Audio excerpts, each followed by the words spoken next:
এতিয়া সোণগুটি চপোৱাৰ সময়। আঘোণৰ পথাৰত ব্যস্ত দাৱনী।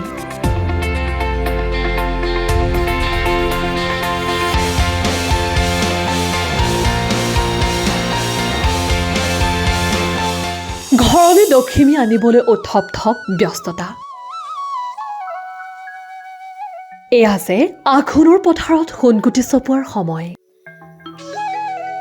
শীতাৰ্ত পুৱা ৰ'দৰ ওমলৈ জাক জাক দাৱনী নামিছে পথাৰত।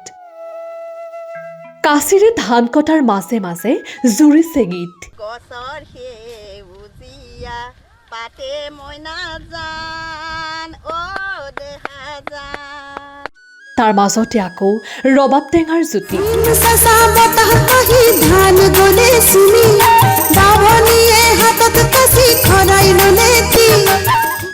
হাড় ভঙা পৰিশ্ৰমৰ পিছত কৃষকৰ ফচলেৰে ভৰিব ভঁৰাল।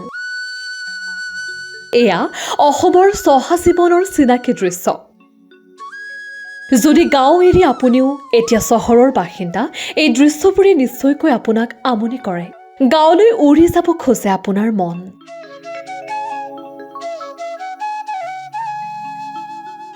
চিনাকি বহু দৃশ্যই এতিয়া হেৰাই গৈছে।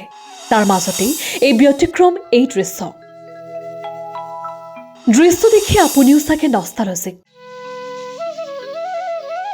কৃষি কৰ্মত আধুনিকতাৰ পৰশ পৰাত চহা জীৱনত বহু পৰিৱৰ্তন আহিছে।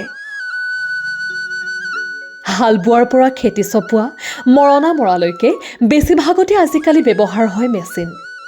হালোৱা গৰুৰ অভাৱত চোতালত মৰণা মৰা দৃশ্য সম্প্ৰতি পাহৰণিৰ গৰ্ভত।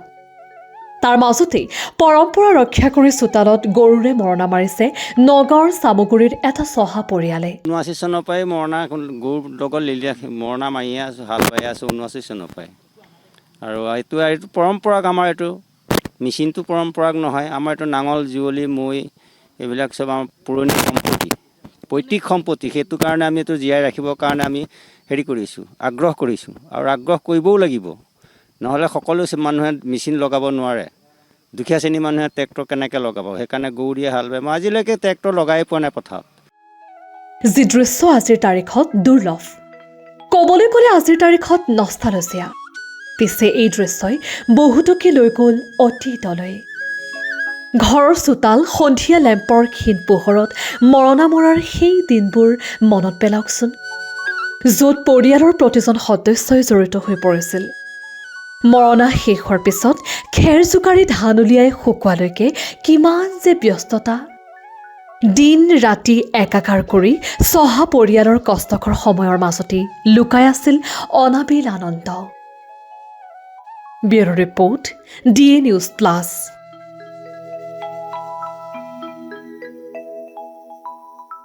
যিকোনো খবৰৰ বাবে যোগাযোগ কৰক 7099017330 লগতে 7099017110 নম্বৰত।